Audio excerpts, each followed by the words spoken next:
మంచిర్యాల జిల్లా చర్చి నిర్వాహకులపై కాశీపేట పోలీసులు కేసు నమోదు చేశారు. Somagudem Calvary church pastor Praveen షారోపై కేసు ఫైల్ చేశారు. నిలోఫర్ ఆసుపత్రిలో కిడ్నీ సమస్యకు చికిత్స పొందుతున్న 7 ఏళ్ల బాలికకు వ్యాధి నయం చేస్తామని నమ్మించారు.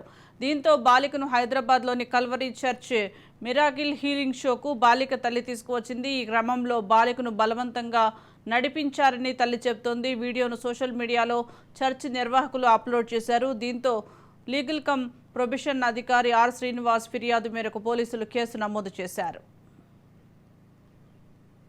శ్రీనివాస్ గారు అని చెప్పేసి legal come probation officer district child protection unit నుంచి వెళ్ళి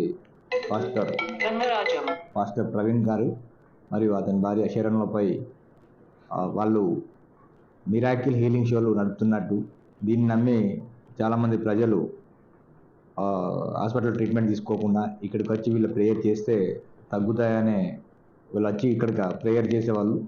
దీనిలో భాగంగానే మే 16, 2024 రోజున ఒక తల్లి తన కూతుర్ను నీలోఫర్ హాస్పిటల్లో కిడ్నీ ట్రీట్మెంట్ కొరకు జాయిన్ చేస్తే ఐసీయూలో అడ్మిట్ చేసుకోవడం జరిగింది.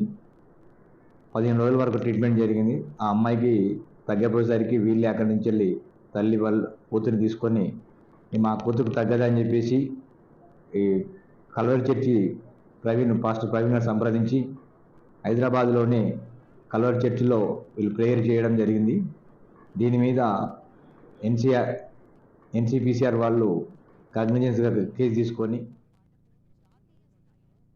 శ్రీనివాస్ గారు అని చెప్పేసి లీగల్ కమ్ ప్రొబేషన్